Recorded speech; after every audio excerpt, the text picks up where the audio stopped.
The views and opinions expressed within the video content found on the Indie Comics Network are those of the speakers and do not necessarily reflect the views or positions of the Indie Comics Network or its sponsors. Have a question or comment for us to address on the show?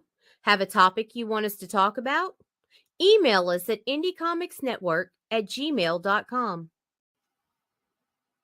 Want your comics to arrive in pristine condition? Head over to GeminiComicSupply.com and save 10% on your next Gemini mailer order or anything in the Gemini Comic Supply store. Use coupon code RAGIN10. That's RAGIN 10.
All right, and good morning, everybody, and welcome to Sketchy Saturday. I am C. Michael Lanning, independent graphic translator or independent comic artist, if you'd like. Done work for Hasm Productions, Arrow Comics, and a couple of other ones. And before we go around the room, I'm working on some turnarounds for Comics Set the Hook with Shots with Comics over host over there, Chad Perkins from that degenerate Indie Comics Network After Dark. Go subscribe. John, introduce yourself, sir. I'm John Celestri, and I've been around for a very long time, and I'm a classic 2D animator and comic book artist, and I sit here in Sketchy Saturdays thinking about stuff that I'm going to say on Comics Network After Dark. Yeah, but anyway, I'm working on Bloodwing Angel Chronicles, my book here, and that's you'll see me playing around and it look like what am I tracing, and I'll explain what I do. So anyway, that's where I am, and it's cool. All right, there you go. Oh, Rodney. Hey, everybody. How we doing this morning? I'm Rodney Fyke. I am the independent artist, comic book artist and writer. Been in independent market for the last 32 years off and on. You can find me on Facebook, Instagram, and Twitch at Rodney Fyke Art, as well as the Hasm YouTube channel and Hasm.com. That's HAZZUM.com. You can check out all of our books. And coming to a Kickstarter near you on February 21st, our latest, newest, grooviest book, Doghouse, which is what I'm working on today. I'm working on my variant cover for issue 1, which is a spoof of the 1995 blockbuster hit Bad Boys featuring Will Smith and Mark Lawrence. I've got Scirocco and Rubs dressed as Smith and Martin. Oh my gosh. What? All right. Talking about Bad Boys, go ahead, Mark. Introduce yourself. Okay, hi everybody. Can you hear me now? Yeah, you sound good, man.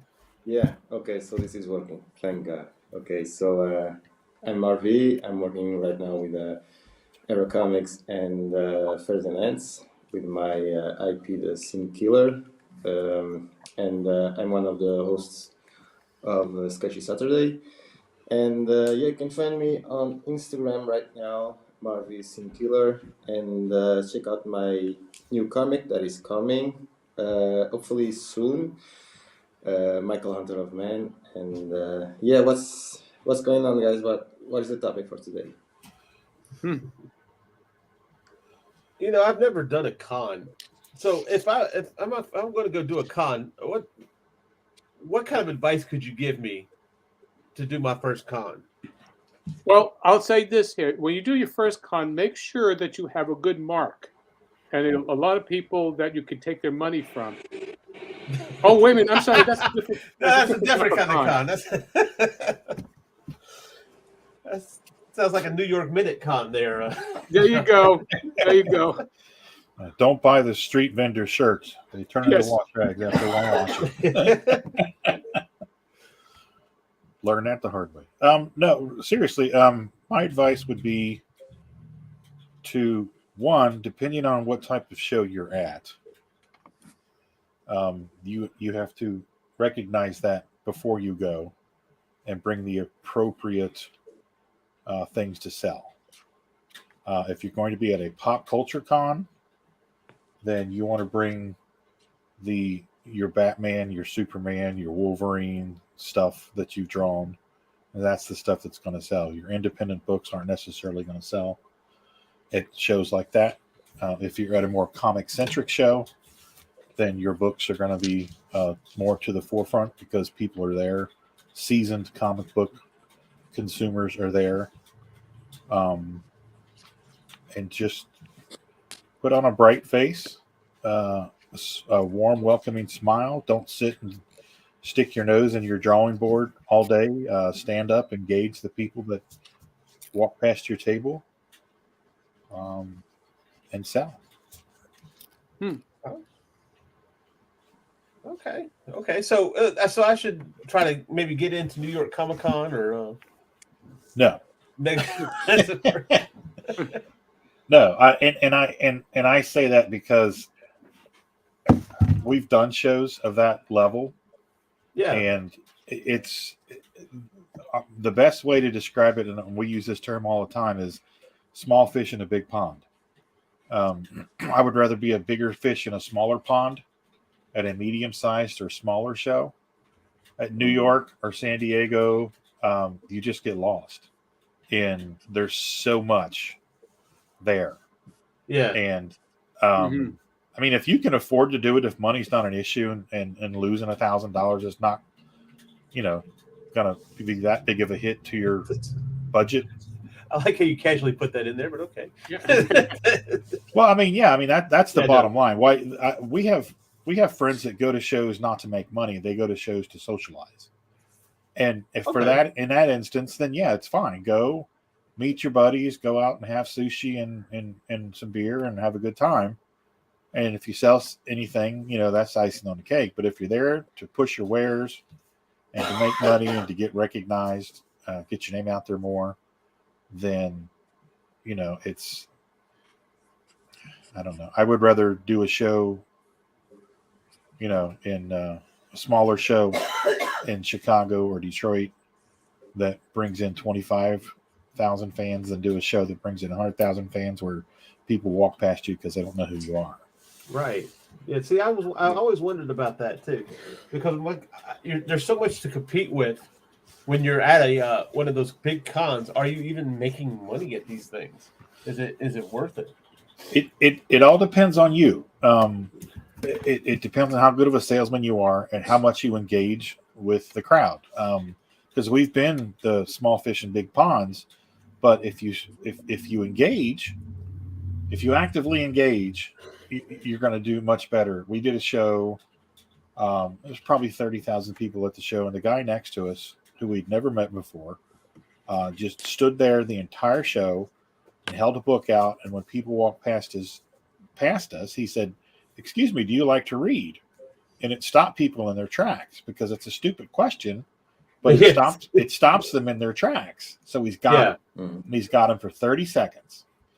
And if he can convince them to come over to his table in that 30 seconds and engage, probably 65 to 70% of the time he makes that sale. And he sold a shit ton of books at that show. His books, creator-owned books. And we were just blown. I mean, we sold books too, but I'm drawing at a show, so I'm trying to do a little bit of both. And Producer B is not necessarily, a big extrovert, and she's not a salesperson. So, have you been at a show with Henri? No, I have not. He does Yu Shang-Chi, I think. Yeah, I know who he is. Yeah. The man is out in front of his table consistently. I mean, you want to talk about a salesman? Oh my gosh. Oh yeah. And he's engaging without being annoying. And that's a very fine line to walk. Yeah. I don't know. But go ahead, Mark. But when you started, Rodney, do you had a good place to start, or did they put you in a corner? Well, I've only ever been put in a corner once, and I didn't like it. You don't put Rodney in a corner. No. Well, I mean, here's the thing. There's this huge show. There's 60,000 people behind you. And you're in the back aisle and you're facing the wall. And after I got done kicking rocks and chewing nails, you just have to make the best of it. Right. You have to be engaging. You have to, because nobody wants to come down that aisle because it's the last aisle. They've been through the entire show, blah, blah, blah, blah, blah. So you have to do what you can to get them to come down and check you out without being annoying. Again, there's that fine line of Henri's engaging and inviting without being annoying and too aggressive. So yeah, and I've seen both. And I've seen people drive people away because they're too verbose, they're too overbearing. And I've seen people just use their syrupy, sugary voice and bring people from at the end of the aisle down to come check out their stuff. Mm-hmm. Cool. It also depends on if you can get into a panel of some sort. Yeah. See, that's the thing. Now, the only real conferences that I was part of back in the 90s, working on going to mystery conferences because I was writing and self-publishing crime fiction novels with my wife, Kathy. And so we would wind up being invited to small cons. And because we were, at the time, a unique thing where we were actually publishing ourselves, and it was known as vanity press. That's what self-publishing was in the 90s. Mm-hmm. Considered as vanity press. It was comic book. It wasn't a comic book. It was a mystery novel that we did, and we managed to get into a review by the major comic book, major mystery bookstore in New York City. And they gave us a review that we used, all over the place. Absolutely. And that got us into our first con. And so we wound up publishing, but we would be we got invited as new people who were trying to break through. And so we were, even then we were looked down upon by the other authors as saying, well, you're not real authors. And so there's a thing, but if you can get on in some sort of a panel where people could see your personality and see what you're all about, then you have something for them to come to. But I don't know that you can get all that in comic books today. Well, I agree, John. I do a lot more panels than I ever used to do, simply for that reason, because and where I was doing them before, and there might have been 15 or 20 people in the room, there's now 70 to 80 people in the room. And you're usually doing it with people that so you're pretty comfortable. And it brings people, when you're done with the show, when you're done with the panel, there's usually a little people stay and talk to you, and then those people will, I'd say probably 40 to 45% of those people that were in the panel in the crowd will come over to your table. Right. And, if you're lucky, you'll get 5 or 6 sales out of that. But it's a good opportunity, and you nailed it right on the head, for people to get to know you as a person. Yeah. Right. And when they get to know you as a person and realize that there's more to you than just, a face behind a table, it becomes more personable, and they want to support you. Right. So, and that's the thing, is that everything is about especially when you don't have a franchise property.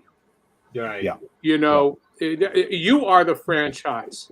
You are the brand. If you come across as somebody that they would like to support, and they like what you're doing, then you're 50% of the way there, because at least you get them to look at what you're doing. Yeah. If you can't get them to even look at what you're doing because they think you're a schmuck, that's hard, because then it's not like you're selling Batman, people want to come to see that, and they'll see you. Right. You have to give them some reason to want to care about what you're doing. Yep. Oh yeah, and it's and I used to get nervous doing panels, but now it's I embrace it, because it's that opportunity, because there's so much to go do and look and see and at a show. So a lot of times they don't, especially nowadays, where it's not the seasoned comic book people that are at shows and looking, let's go see what little nuggets of gold we can find in Artist Alley, which used to be the way that people did shows. Now it's you got to convince mom and dad who have brought their kids to the show that you're worth their $20 bill. Mm-hmm. Yeah. And it's that interpersonal ability to connect with people and be friendly and engaging and likable. Mm-hmm. Yeah, you could have if you as the artist come across as likable, great. That's half the battle. That makes it just all worthwhile for somebody to at least say, well, I won't be disappointed so much, because I don't know what this person can do. Again, if they don't know what you're doing, and you're doing something new, you're the draw. No pun intended.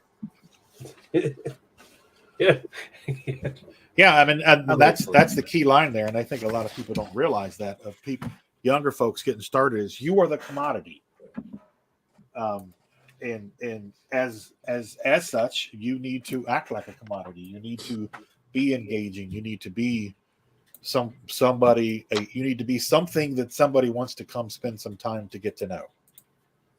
Right. Mm-hmm. Yeah. So, and the thing is, if you can get to a smaller con, and I'm talking about, being able to go to some place where, it's not even a big fish in a small pond. Just be able to be counted as a fish in a pond. Yeah. Because if they don't see you, you're not going to be able to get anything anyway. So if you're starting, go to the smallest con that you can think of and get your practice swings in. Yeah. And what should we have on our table for starting, writing the first couple of times, besides the book? I would, out of necessity to make money, I would have some fan art to sell, because that's going to sell. And I would have some process pages, maybe your pencils, your inks, stuff like that. That's going to pull people in. People like to see the process. So, there's always people there with their portfolios splayed open for you to look at.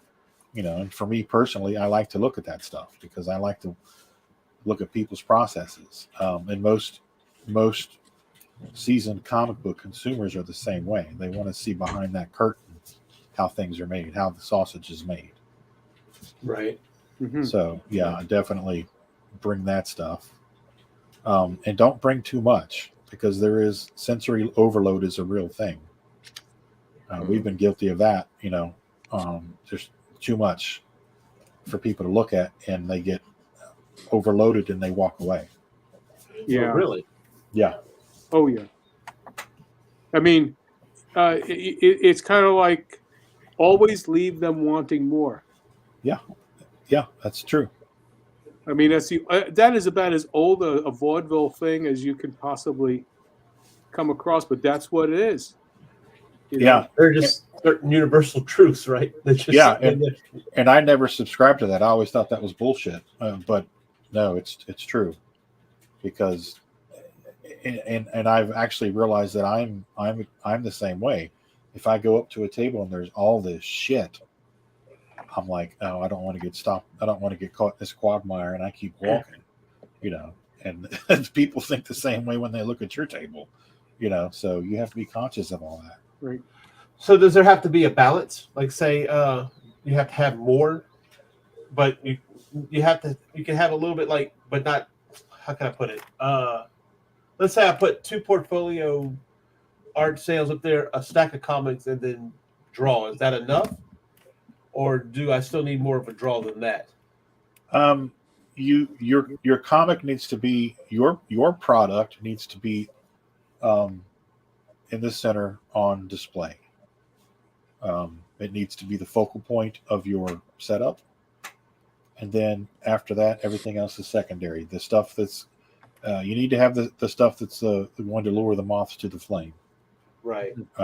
So yeah, if you've got a really cool Batman print that you think is going to sell, stand that up on the corner of the table, because that'll catch people's eyes. That'll bring them to the table. Then when you've got them there, when you've got them on the hook for the Batman piece, oh, by the way, have you seen my book? Are you do you read independent comics? Boom, then you've got them snared in conversation, and you make your pitch. Okay. Because it's a 30-second. Sorry. Sorry, John. Go ahead. I was going to say, make it. You've got your. If you can say, tell what your book, the essence of your book is all about, in under 20 words, then you've got them there, because you're not going to confuse them. Yeah, the elevator pitch. Make sure you've got it down. Yeah. All right.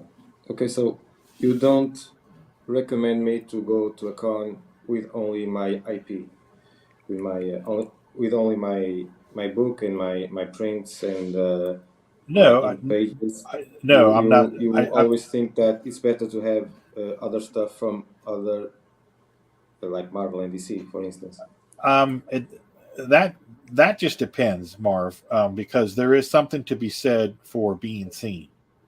Familiarity breeds repeat customers. Isn't that the same? So it's really a judgment call, because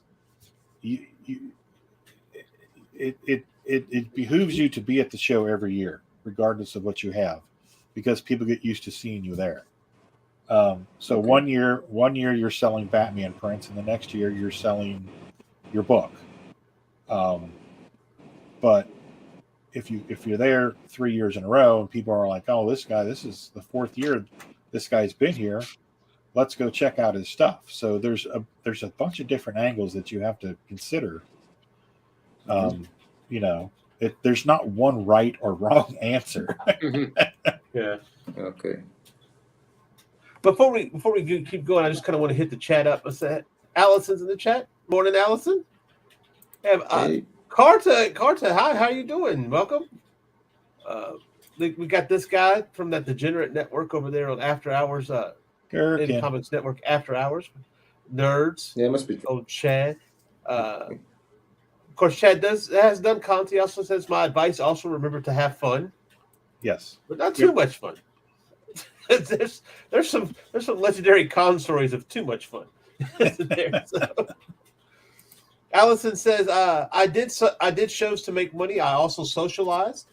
Yeah. I think a lot of times through networking really helps. I mean, that's what we're doing here. Yeah. Do that at a cons. At a cons, you meet people like this. I met Henri. I met a bunch of people that I still know today. Yeah, and that's sometimes the best things happen after hours. Mm-hmm. Chicago used to be a huge hub for Chicago Comic-Con back before it became what it is now. When it was at the Hyatt, and you had the Knuckles Sports Bar, which was upstairs on the second floor. Everybody knew, to be at Knuckles Sports Bar. It was a huge place. And you go there at 10 o'clock at night, and the entire show is up there, and everybody's shooting pool. Everybody's sitting around in the booths. I've had conversations with Sean Astin sitting at the bar. I've sat at a booth with Brent Spiner talking about Star Trek. John Schneider talking about the Dukes of Hazzard. It's just shooting pool with Buzz and Bernie Wrightson and stuff like that. And it's just that's where you make shot those. With Bernie Wrightson? Oh yeah. Yeah. Oh man, I hate you, Rodney. Yeah, and that's where your relationships are formed, and really are cemented, because you can only engage so much at a table at a show, but when you go out and you connect on a personal level over whether it's sports or pool or whatever, and you realize that you have something else in common other than comics, and you buy a round of beers for folks, and you show them that, hey, you're a stand-up guy, because I'll buy a round, and then it comes back around, and I'll buy the third round. It's just little things like that let people know you're a stand-up person and you're worth getting to know, that makes all of that valuable. It's not, you're not just in the business of selling your wares. You're in the business of selling you as a friend, as a person. Yeah. And that's important. People need to know that you're somebody that they want to engage with. No, that's cool. And don't ever shoot pool with Buzz, because he will rake you over the coals. Buzz. Aldrin All. He did a lot of Aldrin? stuff with Neil Adams. Worked with Neil Adams in the studio for ever and ever. Astronaut. Like, what? Yeah, he was named after Buzz Aldrin. So everybody calls okay. everybody knows him as Buzz. I got you. Yeah. Brooklyn. I was like, well, yeah, he's his family's Filipino. They came to the States when he was 3 and lived and raised in Brooklyn. A really, really good guy, really stand-up guy. And a hell of a pool player. And I cannot shoot pool to save my life, but I was willing to be the cannon fodder just to get to know folks. Chad said he has seen people complain to drive people away. Doesn't sound like a smart thing to do at a con. Yeah. Yeah. Well, some people they don't understand why they're there. Some people go for validation, and I don't know. How do you answer that? Yeah, right. Damn artists. Well, and to that end, I've seen folks sit at a table for 3 days or 4 days, and they sit in their chair and they've got their nose buried in their sketchboard, and they don't look up. And when they look up with a look of disdain, as don't talk to me. And then you'll hear them bitch and complain at the bar that it didn't sell anything. Well, that's because you sat there like a lump of coal with this fuck off look on your face for 3 days, and you didn't engage anybody. That's your fault. Well, how long have you been doing cons, Rodney? Well, we started in 10, but I also did them for 10 years in the 90s. Okay, so you're new at this, is what we're saying. No. I've done cons from East Coast, West Coast, North, South, right in the middle. I've done them all over the country, and it's the same. And people want a connection.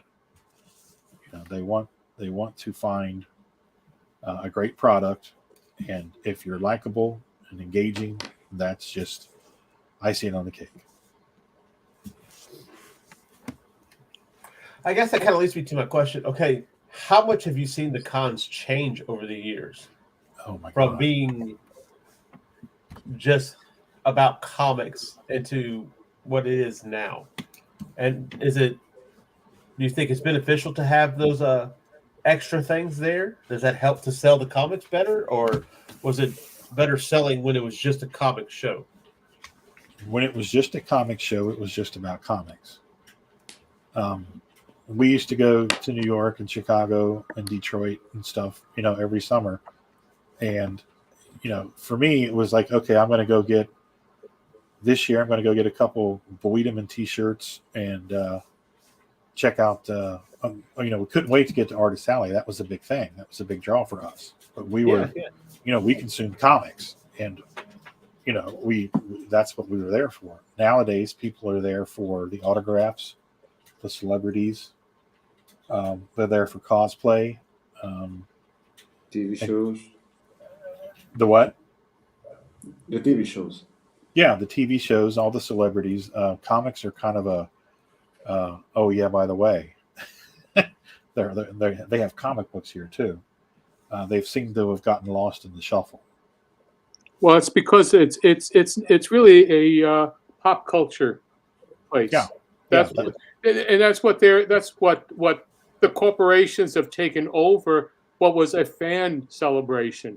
Yeah, Mm-hmm. that's why a lot of them are called expos now instead of Comic Cons. Right, and it's how to. When they started, I think it was back in the '80s when they they started to reveal movies or TV shows and launch them. Yeah.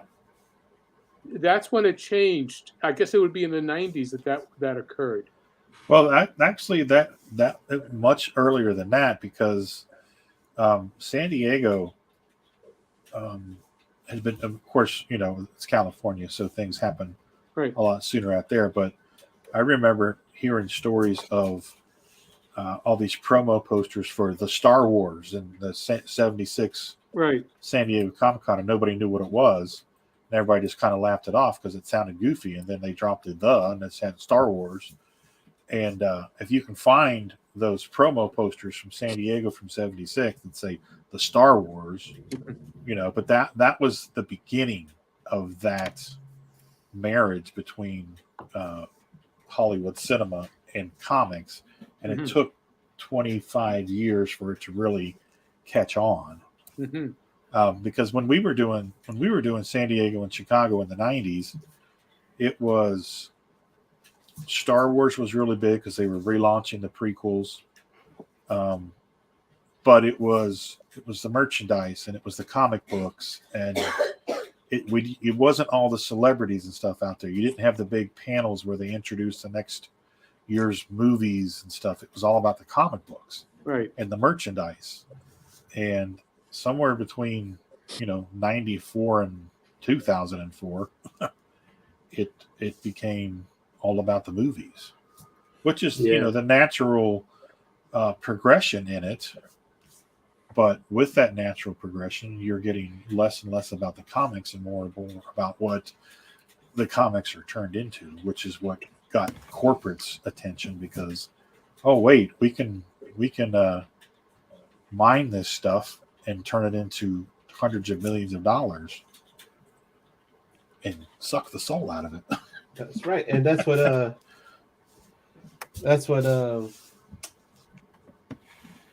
what happens when you have now a Geico booth staring in the face when you walk in, taking up about 3 or 4 tables an artist could be at. But you know what? I'm not complaining. A little bit, but Haslam Productions. Oh, no, go ahead and say what you're going to say. The vinyl shutter folks and the lawn care people. Yeah. Haslam Productions says you don't make money off comics. The shows are in business to make money. They make money off celebrities, which is true. Yes. Mm-hmm. And Allison says Star Wars was promoted at SDCC. And she's met her friend at Lanning at a Comic-Con. And of course, she has always had ways to draw people to her table. So put it out there. Linda's watching. Hello, Linda. Hey, Linda. I think Marv knows who Linda is. Yeah. And as it says, and they aren't called Comic Cons anymore because San Diego trademarked the name, forcing the other cons to switch to expos, which caused San Diego is the furthest thing from a Comic Con. And Allison agrees with what Haslam said. Yeah. Yeah, when I was going to those shows in the 90s, it was a Comic Con. Now it's a media circus. Yeah. Mm-hmm. And I would never go there. I shouldn't say never. But to go there and set up, I don't know. I don't know if I would go as a fan, because I haven't been since '99, and I would just like to go back. Low cut shirt and short shorts. Don't forget the short shorts. I wonder if that worked for me. Hey, you'd be surprised.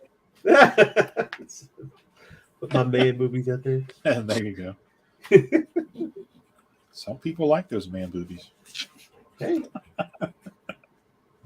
I just kind of wonder though if we should just start seeing a rise in the smaller cons going back to the Comic-Con idea. And maybe okay, the problem with that is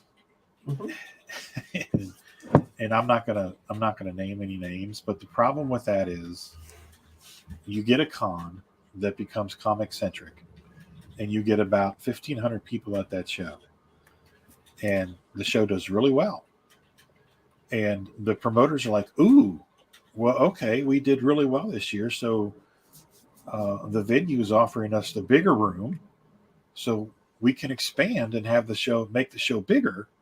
And so the next year, the show's twice the size, which means you went from 40 competitors now to 80 competitors. And your slice of the pie the following year is going to be even smaller because now you're competing with 80 other vendors, and they tell two friends, and they tell two friends, and so on and so on.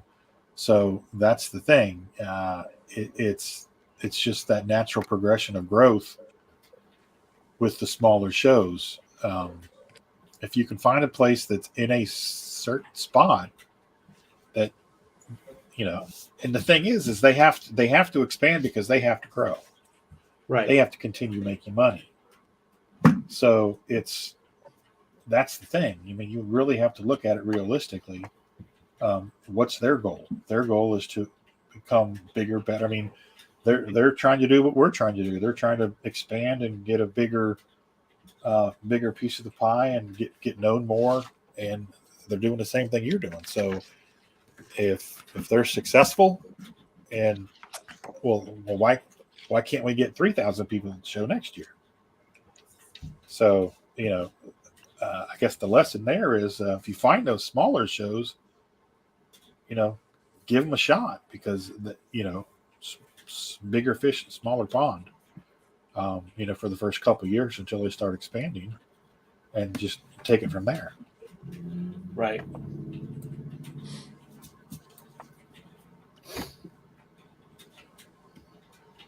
How many of these comic shows are run by like actual comic enthusiasts or comic people, artists and creators? I would say the smaller local shows are usually ran by either somebody that owns a comic shop, or somebody that's in the game some way. Yeah. Hasn't brings up a point. Conventions don't always want to grow too. Convention centers force them to. I mean, everyone is in business. Artists a lot of times forget that when they show they attended outgrows them. Yeah.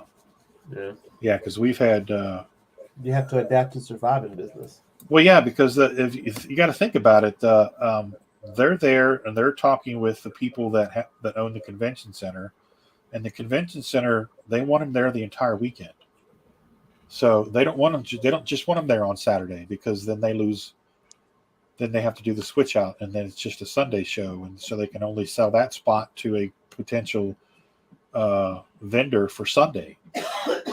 So they want you there all 3 days. They want you there Friday, Saturday, Sunday, because they want to be full and busy on Friday, Saturday, Sunday. They don't want to have to switch out on, because then they have to pay for off hours, labor, and stuff like that. So, I mean, that's everything that you're dealing with. It's not just, hey, let's go buy a table and set up. And there's really a lot to think about. Right. Also, there is, depending on, and this is into some places it's union. Yes. And so therefore you can't set up your own, you can't take your stuff from your, from your vehicle and bring it to your table because it's union. Yeah. That's part of the problem with in a major places in Los Angeles and New York. Yeah. And you don't know that, unless you know, and unless you're aware of it. Right. Yeah. If you haven't done the show, here's a good piece of advice. If you haven't done a show and you're traveling 600 miles to go to the show, it behooves you to find people that have done the show and talk to them about the do's and don'ts of that show. Like John said, you get out there and you can't touch your stuff because the union guys have to come unload your car and this and that and the other. That's something you need, that's beneficial to know.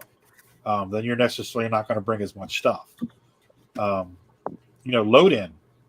If some people, if you don't get, the docks are only open certain hours. So if you don't get in, then you got to pull everything through the front door, which they don't want you to do. So you have to be aware of load-in times. Here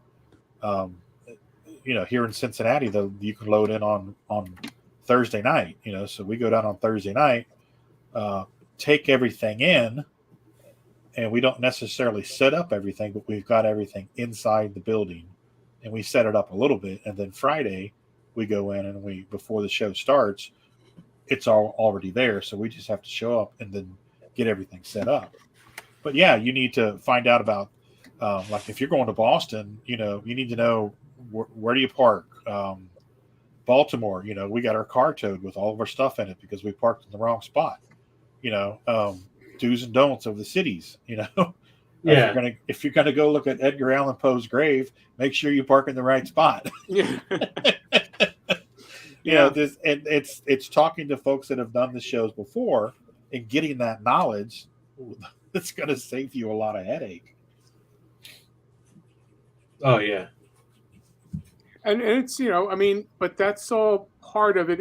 And we're discussing what it is that you need to do and to know about it. It's more than just, bringing your drawing board, your box of books, and hope that you know where the restrooms are.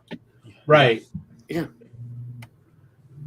Yeah, because especially if you're from out of town and you're not used to, you Yankee people. No, I'm just kidding. But if you're not used to customs and everything around there, you might find yourself in a bit of trouble too. So yeah, it makes sense. That makes sense. I think it's good advice to talk to somebody. Yeah, get to know some people. Find out everything you can about a show and about the region, parts of town to avoid, and stuff like that. All stuff that a 19, 20, 21-year-old kids don't think about when they're going to do shows. So what's the craziest con that you've been to that you kind of like? I'm not going back to this one, or I always have to go back to this one. I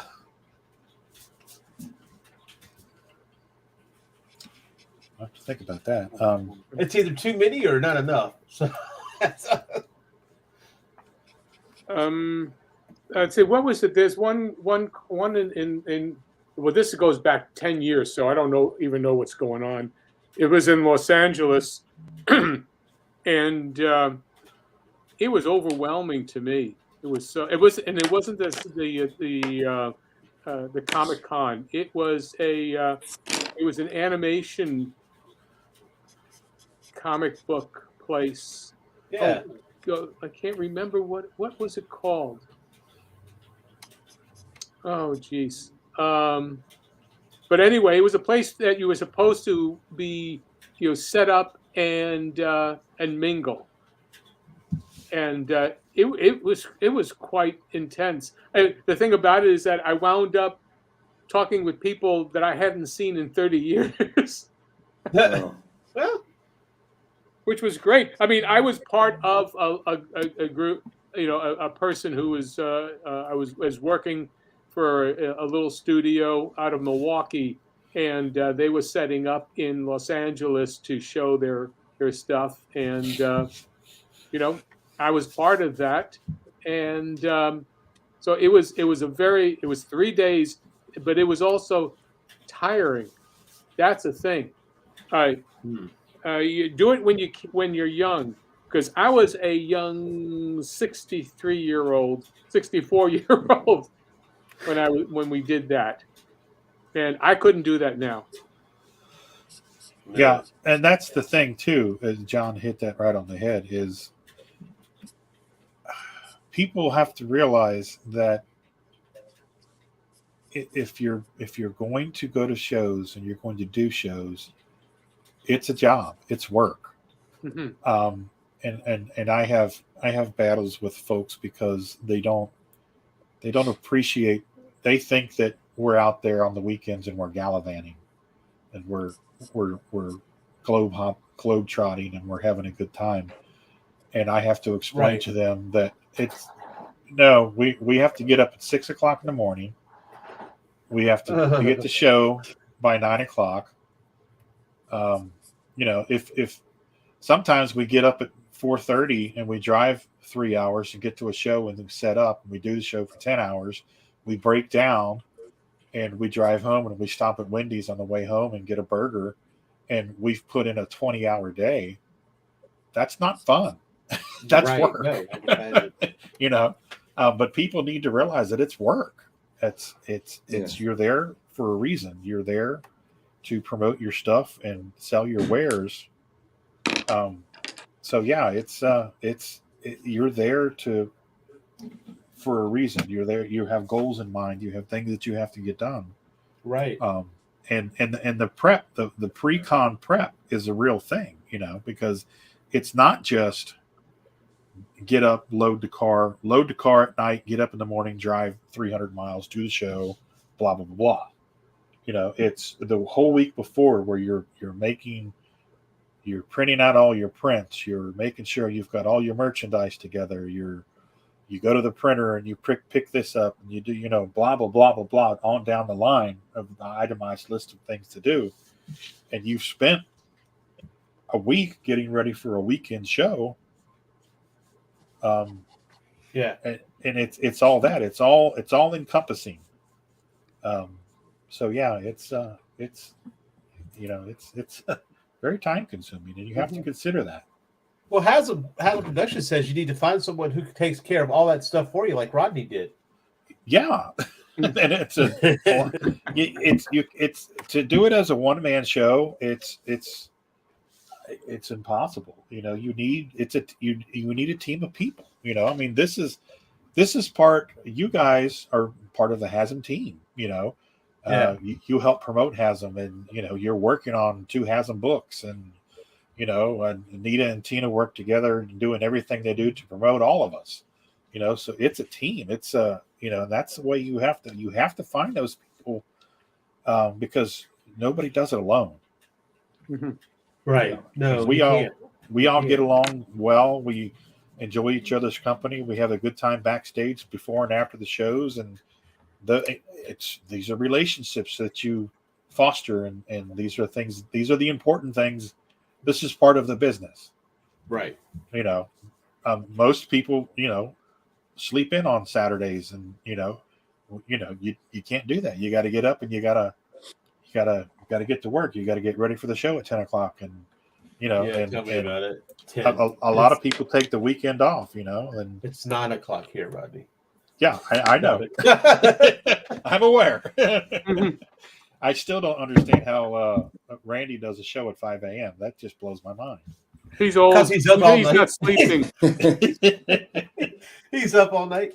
I'm able to go on that show I get up early in the morning for work, so and I'm usually off on Friday. So if I do make it to that show, it's because I'm used to being up early anyway. Yeah. But it gets rough. It gets rough, especially if you have a show every day of the weekend. My gosh. But so what's with the advent of streaming and everything, are cons for comic book artists or creators still a necessity? Huh. I think it just depends. I mean, I'm not going to any cons, but I'm not selling a lot of books. So, yeah. Well, I don't go to con. I mean, the last time I was at a con was what was it, about a year ago, at the Lexington Comic Con, and just being there, visiting with. With a number of people there. I was kind of guesting there, and they were coming in from Louisville and setting up. Brian Rodman and Damien, and I met Ted Davies there, and so it was cool to see all that. But I was there for maybe about 2 to 3 hours, and it was tiring. Yeah.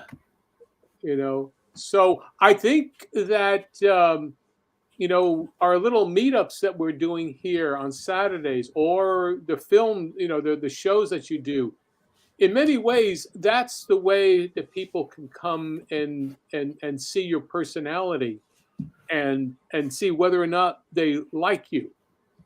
Right. Instead of just waiting, because you're a hawker of a book, it's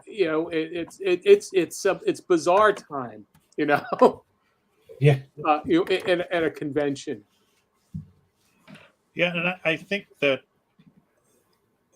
it's an interesting dynamic because it has become a game changer. Because pre-pandemic, it was okay. How many shows are we going to do this year? How many can we afford to do? How much time can we get off? Blah blah blah. Versus time we need to spend working on our product. Now it's okay. Well, we need to do a few just to maintain a presence. But we're online 4 times a week, and so it's changed things. And you don't necessarily have to go to all the shows you did before because you do have the online presence. Yeah, and personality can come across, a lot better when you get a chance to be human. Just be respectful, and you're Right. being human. Yeah. And that's what people can see your process. This is what's happening right now, except that you're not seeing what I'm drawing here because of this this thing here, this nameplate in front of me. But anyway, I got to do it this way. Here, we'll do this. There you go. Thank you. I usually do it. I haven't been doing it this one. The conversation's been too interesting. Oh, that's okay. They can, it's fine. I think the big thing is that people can get to see your process.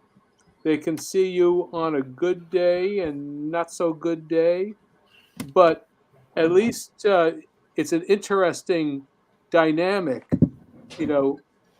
They get and you've if you give people value and you're offering material to people for free, which is what we're doing. Yeah. We're giving them, our perspective on things, and so this is it is a game changer. Being able to do this work and being able to show. I'm hiding because I'm trying to figure out how to focus this. I'm out of focus. Okay, we're better. Yeah. We were, but anyway, I think giving something information that's evergreen is the most important thing. Yeah. Now, evergreens die also at some point, but the fact of the matter is that, we're telling them information of how to set up, what to look for. And that's the essence of what we're saying is be careful. Don't go in just, blindly. Yeah. Don't get caught up in the hype. A lot of younger folks, they're going in their heads as a fan. They're not going as a business. Right. You have to be careful of those traps. Yeah. Those will cost you money. Yeah. And always, there's kind of like, this it relates to doing the mystery conferences. A lot of times people came in looking for free books, and they would get sample books, and people came away with a ton of books. Yeah. That was something that they all did. They gave samples. They even the publishers did that. Giveaways. Yeah, everybody can't. You'd come with you'd get a bag full of 2 or 3, maybe a hardcover, a trade paperback, and a regular paperback book, and little bits and pieces that people donated. Art writers, and it was. It cost you to promote, but that was the only way you could do it. Right. Yeah. Yeah. But now with the internet, you can get a PDF for free and show stuff. Like, for example, I'm doing you sign up on my website, on my place, my online store, and if you sign up for for notifications and for a newsletter, you get a PDF sampler of all 3 of my series, and it's like you get about it's 28 pages, so you get 8 pages of Bloodwing Angel, you get maybe 8 or 10 pages of Mega Moose, and then 12 pages of Snuffy and Zoe, and you get to see what it's all about. Right. Yeah, and that's another thing too, is it's always nice to have stuff to give away, because people will remember that, your kindness and your generosity, and just sometimes you need to be able to read a room. There have been occasions where certain kids will just be completely enamored by something that I've done, so much more than any other person at the show, and it becomes a situation where I want this person to have this art because of how much you can see how much it means to them. We did what? Oh no, I get what you're saying now. Yeah, giving out free or a deal on something, showing kindness, things like that. Yeah, because we did the Christmas walk here back in December, and then there was a young girl who just was crazy about this artwork that I had done, and we had the artwork, we'd sat on it for 2 years and nobody bought it, and she was just completely blown away by it. And she only had enough money to buy one of them. Oh, there were 3 of them. These were sketch cards. Okay. And I gave them all 3 to her for the price of the one. And the look on her face was worth all the time and effort that we had put into the show, because what you've done is you've created a fan for life. Mm-hmm. She will be, and her mother saw that, and they will be back at your table every year. And you've created a fan for life. So you need to be conscious of those opportunities. And it's not necessarily about how much money you make in the transaction. It's about the connection that you make with a fan. Yeah, that's why I always give something when someone wants a commission from me. Every time someone wants a drawing, no matter the size, I always give them something, a sketch or another drawing. And I've got a couple of them that always come back 2 or 3 times a year. So I totally agree with your input in that, Rodney. Yeah, it's good business. Yeah, it is. Well, it's stores would have lost leaders, which is something that you give that's only you bring them in, and you're giving them something that is at your cost, but it's something that that helps bring people in to buy and come back for more. Right. Well, even Neil Adams, there's a situation I remember reading, and his granddaughter was working the booth with him, and there was a little boy who liked Batman, didn't really know who Neil Adams was, and she made Neil Adams draw this Batman for free for the little boy. So there has to be. Go ahead. No, well, we're always consistently told, well, if you like doing it, why are you charging for it, right? Or, and the idea behind letting the person know that it's not all about the money, it captivates them more to support you, right? Yeah, exactly. Nobody wants a money grubber. Nobody wants something just, oh, you're just doing this for the money. Well, Right. No, that's not the case at all. I have situations where my older brother is mentally disabled. So if we see kids at the show that are mentally disabled, I always give them a book. So 2 or 3 times a weekend, their money's no good for me because they're just the purest of hearts, and they really enjoy it, and it really makes an impact on their parents. yeah.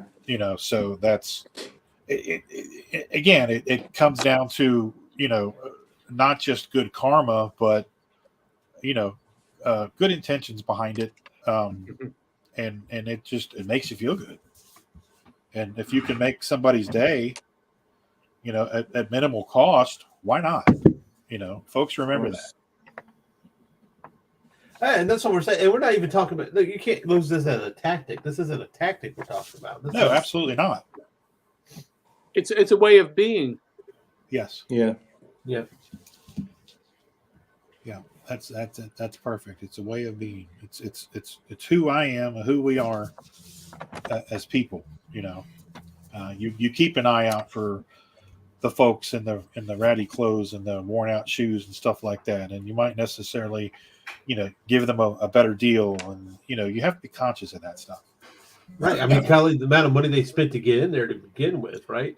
Absolutely. I mean, geez. Yeah.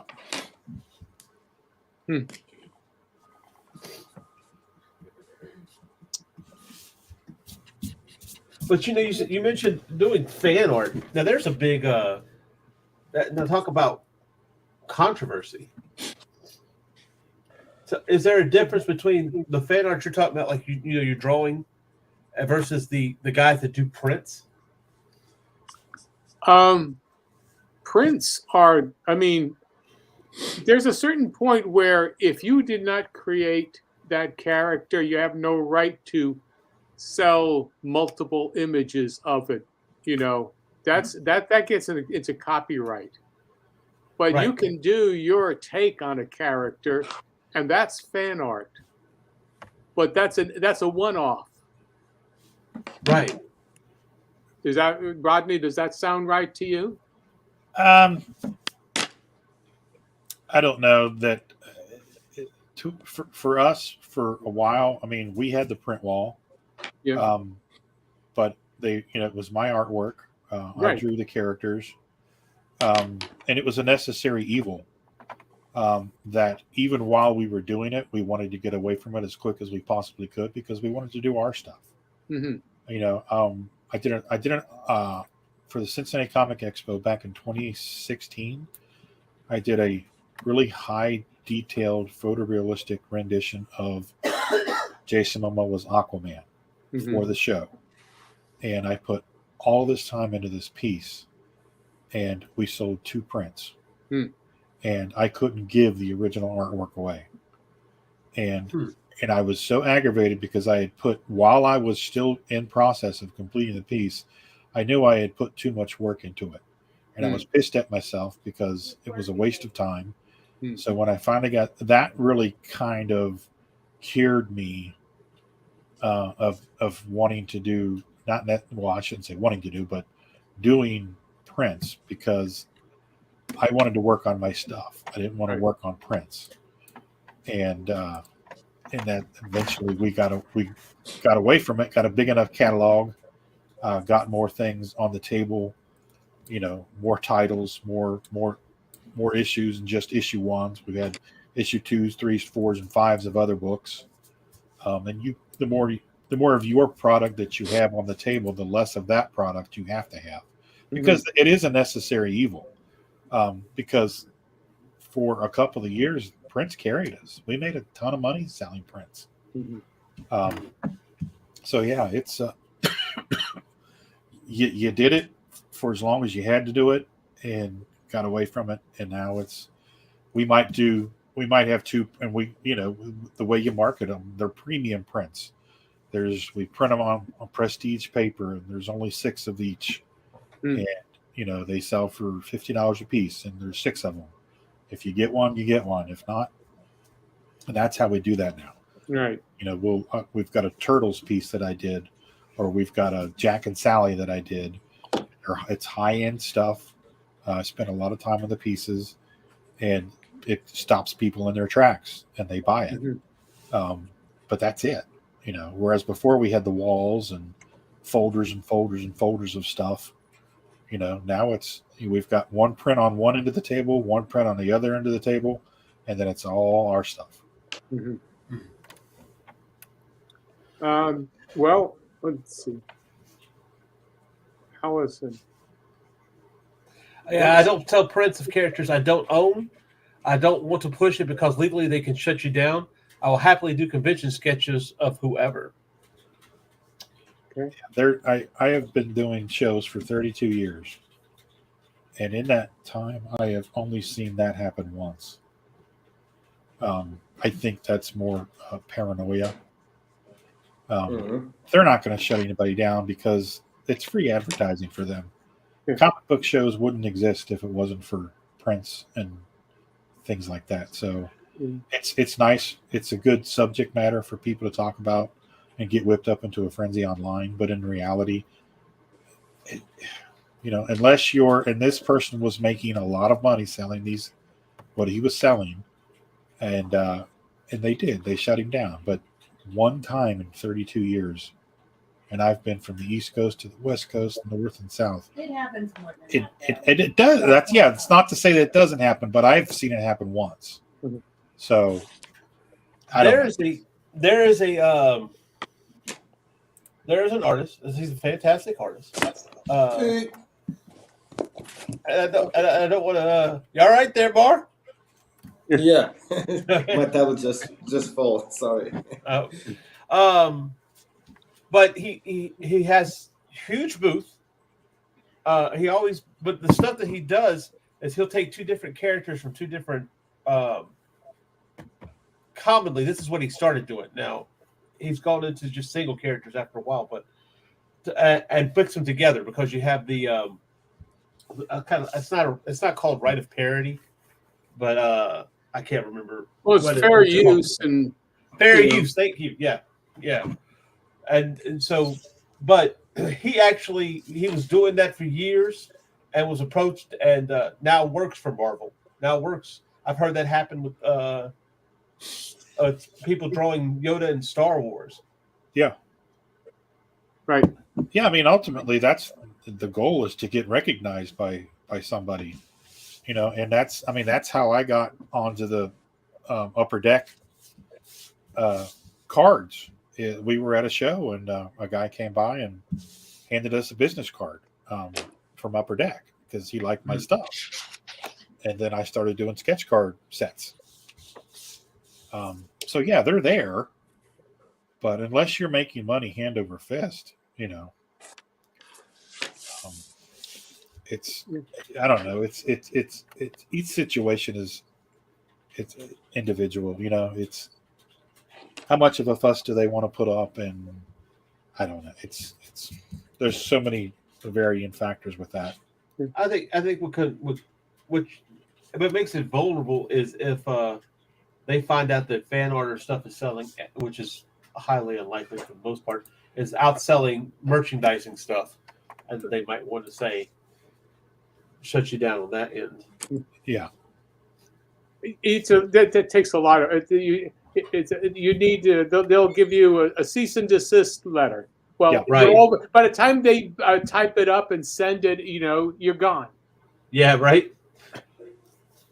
Yeah, it'll be interesting to see. I mean, this summer I'm invited to go to to Canada for a Star Wars convention there, a small one. It's a what is it? A collector's convention because of doing Boba Fett. Yeah, and so I'll be they'll be selling my prints of my from my comics, from my animation. I'll give them images, and it's an autograph thing. Right. But Right. Yeah. but I think there's a certain point where, and this is a very rare thing, is that since I'm the one who did Boba Fett in the holiday special, they can't say you did anything about. I mean, this is the way I draw. Right. No, and I think I think you're safe there. Yeah. Because usually that's how I see it. Is if you have worked for those companies, you're like, I guess unspoken, maybe, but legal to draw those characters. Yeah, well, but that's it. You just Neil Adams drew Batman. I mean, so therefore, that's Neil Adams. That's the way he draws. Right. And there have been so many different renditions of Batman that it has a different flavor for him. Oh yeah. It's and there have been so many different renditions and comic books of Boba Fett, but I do the Star Wars version because that's how I drew him. Yeah, it's your Boba Fett. Yeah, it's my Boba Fett. Yeah, it doesn't matter whether they used it. I've seen so many renditions taken from the holiday special now for there's one of the Golden Books did, Oh yeah, Wookiee. All of those poses were lifted off of screenshots of what I did. Well, yeah. Did they ever make a Boba Fett based on the cartoon and action figure? Does anybody Yes, they know? have. Did they really? Yeah, there's one that early on they did that, and there was one that actually had a this is at the time of the Empire Strikes Back when they introduced Boba Fett, and the thing about it is that it had the jetpack. Had a launcher, the grenade launcher. Oh yeah. We've heard. Well, there was only one that actually it shot the the missile, and suddenly they freaked out and realized we can't have that. It's a choking problem. So what happened is that they went and glued all of the all of the toys that they managed to have produced with the launcher. They had to glue that shut, just glue it tight so it couldn't launch. But interesting fact about that is because I actually you could only get the rocket propelled launcher through the mail-in order. Okay. You had to send them 3 of the little emblems on the back on the cards and like $5. Okay. Kenner was in Cincinnati, and I lived in Cincinnati. Kind of like cereal box tops. Yeah, exactly. Yeah. So I had sent it in, and then I got a letter like 6 months later saying that that toy had been discontinued, and I got my money back because I think they were still trying to figure out how to fix it. Yep. But yeah, when it was released on its own card, it had the thing glued in and it didn't launch. Yeah, there you go. That's it. Well, they have done they've done a very large sized Boba Fett of the holiday special design, with him holding his what I call his tuning fork rifle. That's what I referred to it. Right. They have one like a 12 or an 18-inch tall, figure that they had. They put out a year ago, 2 years ago. Oh, that's cool. Mm-hmm. I never got a copy. I never got one as a. No, of course not. They pay Jews, so they're not worth. Even I remember seeing a post about Warwick Davis. Warwick Davis played Wicket. Wicket, yeah. In Return of the Jedi. He actually, the only way he got any of those toys was he wrote them asking for them, and they complied to give them to him. Good. So, let me ask you a question, John, because I was born in 1980, Okay. So when I was born, Empire Strikes Back came out that year. Mm-hmm. Now the Christmas special was in what, or the holiday special? Excuse me. What That year was was that? 1978 that it came. It was the only time it was broadcast was in a Christmas of 78, and we worked on that show, on that the animation segment in 1978. It was after we did The Devil and Daniel Mouse at Nelvana, and it was we had 6 weeks for animation to do that 9-minute show, and Wow. it was fast that we had to turn it around. So that is the first appearance of Boba Fett to the known public, right? Yes. Yeah. Who was he designed by? What was the design?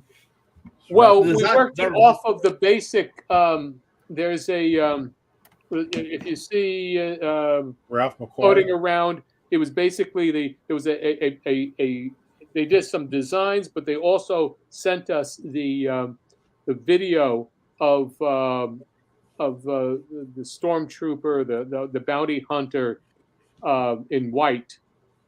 It was a black and white video that we got, and it showed, what the character looked like. It turned around and all of those various elements. And so we had that to work with.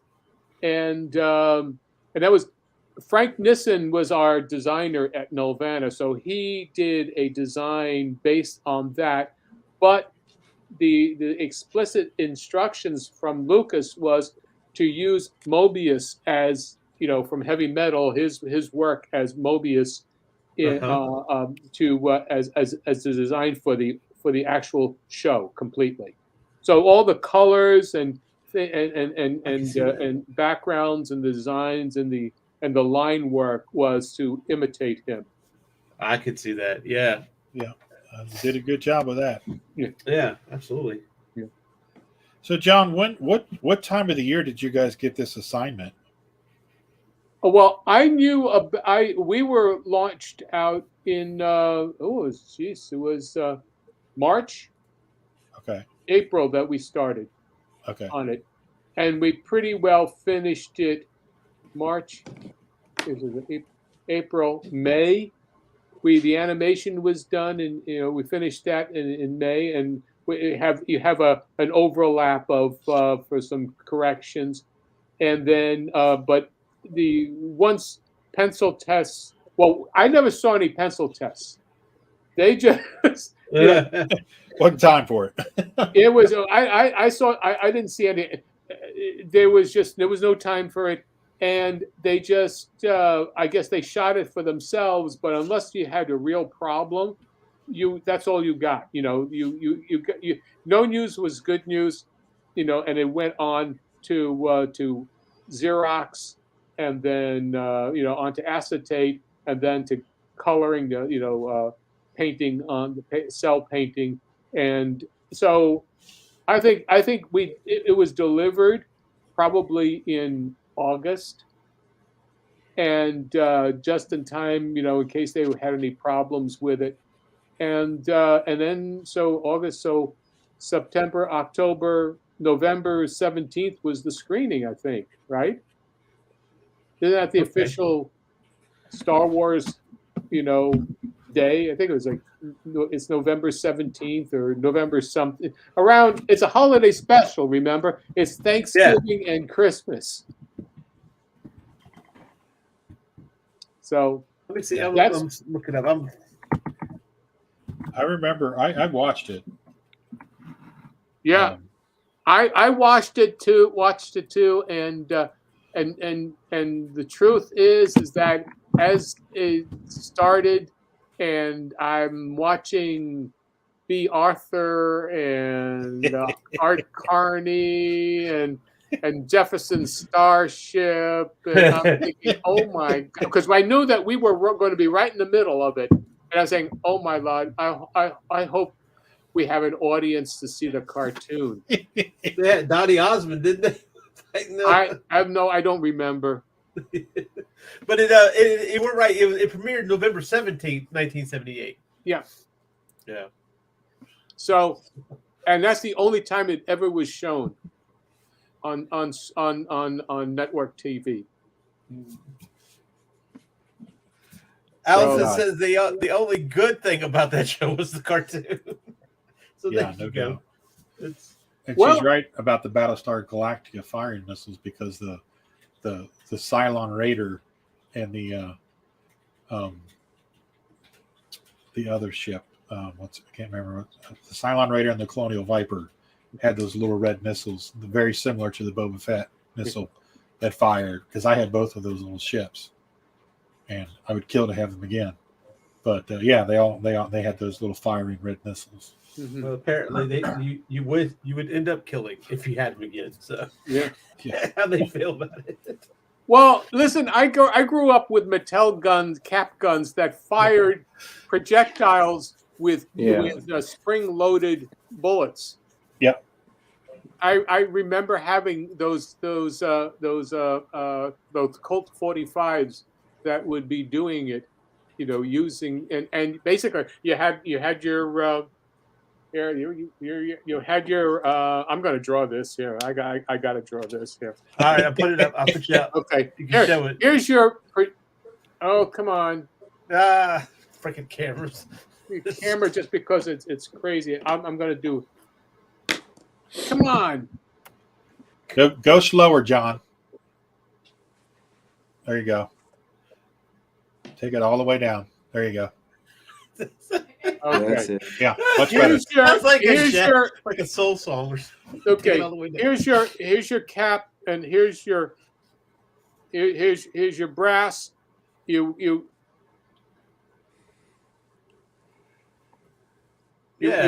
stick them cap on here. It would strike it. When you struck it here, inside there was a spring, and then that would shoot out your projectile. So I remember I'm like 9, 10 years old, and they were great.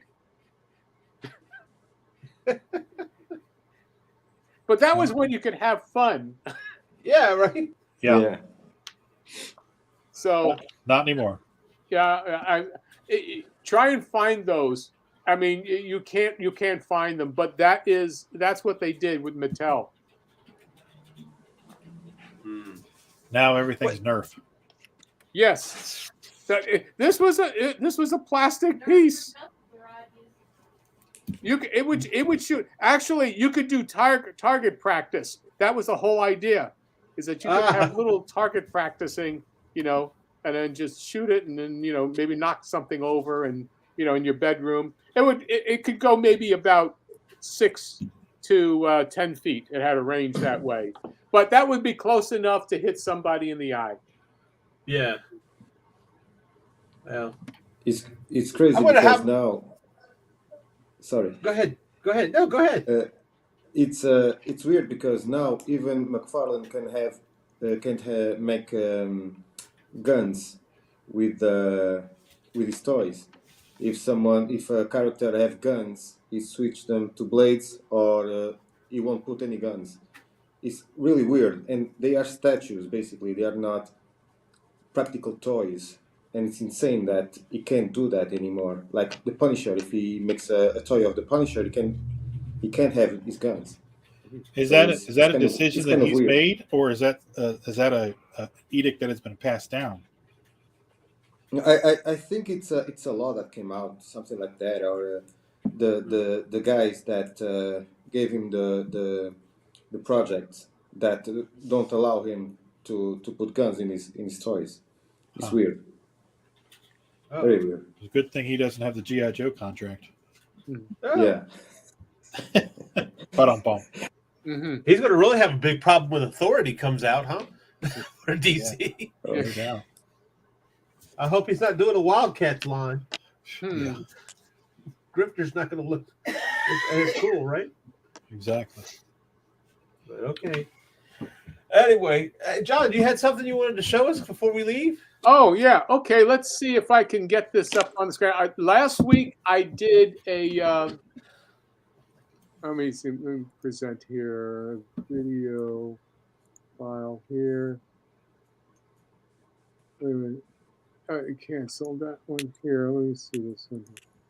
Let me know when you have it up, and I'll put you on the. Yeah. Okay, I've got this here. Let's see if I just. Okay. All right, here we go. Last week I did this animation of Snuffy, Nice.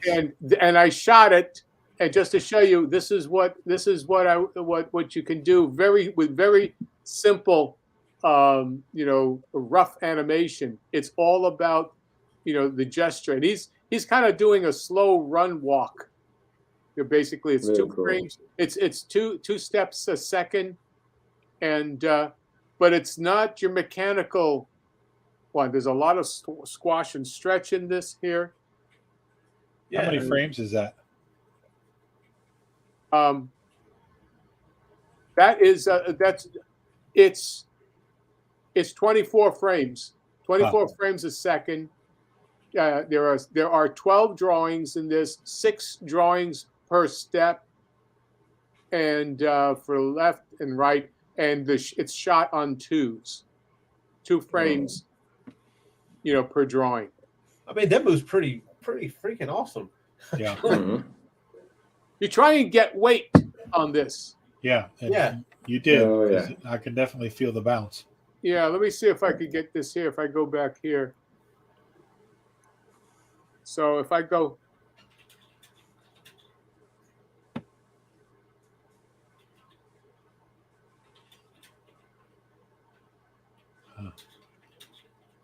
Huh. You see, and in this case here, when he's down, but in a passing position, he's going down even further a little bit. Then he launches up, Mhm. and Yeah. he's higher up there, even though his hand it's just a little floating a little bit here, and then he comes down, and then he hits and down. Okay. So in this, what would be considered, and this it's a term I've heard a lot in documentaries, what would be considered an in-between shot? Okay, an in-between drawing here is if you're making use of every drawing. Okay, now look at here. I don't know if you can see my cursor. Yeah. Okay. Yeah, we can. Okay, so this is this was that's the pose number 1 here. Okay. Okay. And I circle that one, and the next major pose would be number 7. It'd be like I'm only doing this on like frames, drawings 1, 3, 5, 7 because of the Disney method of numbering, so that I would have 1 drawing here on frame 1 and 2 and then 3 in case I wanted to put in on 1s. I have a place to position them. But anyway, here, this is the art. This here is the number 7 because he's launching. So that there was those are the 2 major keys on this. Okay, the step. Okay. And then, but in between this here, if you notice here, it's arced down. Mhm. That position here now is an arcing down, even though it's an in-between. Now it's launching up and into there. There are no in-betweens if you are doing it right. So that you can notice that when from this point down to the 13, that's the key there from 7 to 3 to 13. But you'll notice he's up in the air and he's coming down on the 3rd, bang, like that. So you have to know what your timing is going to be like. He's arcing up and coming down and then squashing into that. So, and then when you start lifting up, you get power. It's like a combination of pose to pose and over and straight ahead animation. If you pull everything together, the only in-betweens in this case is if I put them on 1s. Okay. Okay. Because then you would be having to put a drawing between this pose of number, this one, number one, and then that. There would be an in between for two. Would be an in between there, and you would need to do that to have an in between because a pan would have to be on ones. So your character, to maintain its weight, would have to be. You see this sliding here, this foot. Yeah. Mhm. See that? The background would be moving on ones. So you need to do your animation on ones. Oh, that's a lot of math. Yeah. Well, that's when you're creating mechanics or animation, you're doing basically a camera move, and you are doing math. Yeah. I mean, animation is not just drawing, it's how much of how to move the character about. And it's not just touchy-feely stuff. It's, you've got to know how to move the mechanics of the camera. Right. Oh. That's so cool. So yeah, that's what us guys, all the artists who were of that generation, would know the mechanics of how to handle your scene. That is so awesome. It is. It's. I try to give them a jaunty feel to it, Oh, you did it. You nailed it. Yeah. So, and if you vary the timings on ones and twos, you get a different feel to it. But it's still basically a beat, beat, beat, beat. 1, 2, 1, 2, 1, 2. Bum, bum, bum, bum. It's a marching step. Yeah. Mm-hmm. So anyway, that's your jauntiness. Cool. Just like the Just brings a smile to my face. That's what I did last week, and I wanted people to know. I'll be doing the same kind of thing with the animation that I do on After Dark show of the Devil's in the Details. Right, the Degenerate Network. Yes, that's right. Hey, listen, Michael is going to do all kinds of poses because we're going to start off with. Hey, this is a promo for my show. And That's okay. Go ahead. We will start with her, being there on with Michael, sort of stretching, going to do some stretching exercises, and then getting into gymnastics or what have you.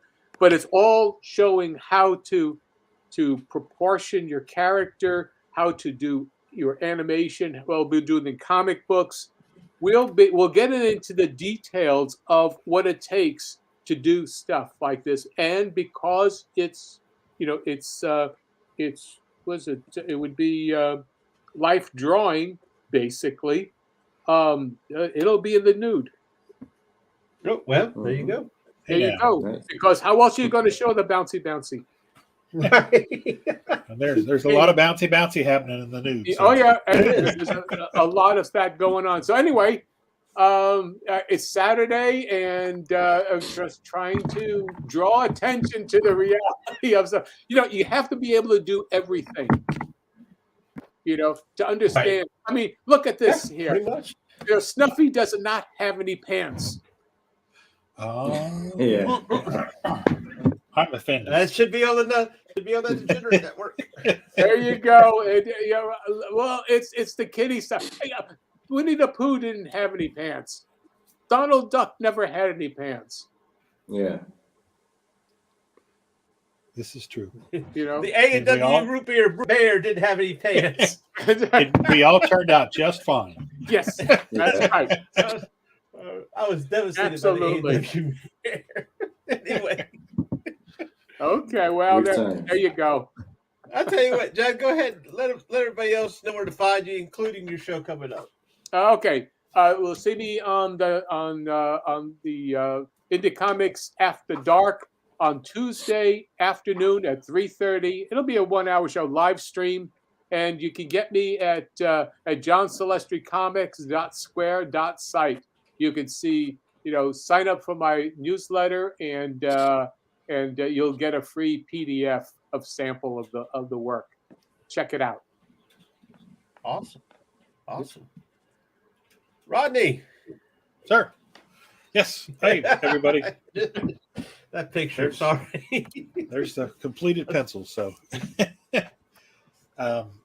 Rodney Fyke here. You can check me out on Facebook, Instagram, and Twitch at Rodney Fyke Art, as well as the Hasm YouTube channel at hasm.com. It's HAZZUM.com, where you can check out all of our books and our latest book, which will be coming to a Kickstarter near you February 21st, is Doghouse. So go to the link there and check out hit the notify button on launch so you're notified when we launch. And here on the Indie Comics Network 4 days a week. So Mondays, Fyke It, Let's Draw. Tuesdays, Dispatches Outside the Box. Thursday night, Throwdown on Thursday night. And today on Saturday, Sketchy Saturdays. All right.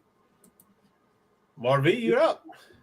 Oh, wow, that's awesome. Yes, It's gorgeous. so sinners, if you want to know a little bit more about the Sin Killer, you can hit me up on Facebook, MarV Sin Killer. This is a page from Gabriel Ripper of Souls that I'll be launching soon, hopefully on Fund My Comic. Here's the book, already printed, $7 worldwide, the shipping, and stay tuned for the next chapter.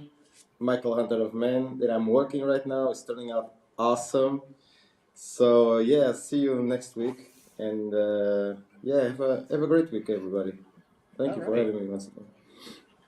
Awesome. Of course, I'm C. Michael Lanning. Right there in the little tagline, you can see there's my portfolio, Linktree/C. Michael Lanning. Glenn Fleming's in there saying, Nita, see us outside the box. Which, like Rodney said, you can catch me on Tuesdays, the Dispatches from Outside the Box. This week, we're talking about heists. That includes like Ocean's 11, The Italian Job, and even Half Baked. So come and check it out. Who knows what the hell we're going to talk about, right? So with all that, we'll say goodbye till next time. Bye, everybody. Bye. Take care.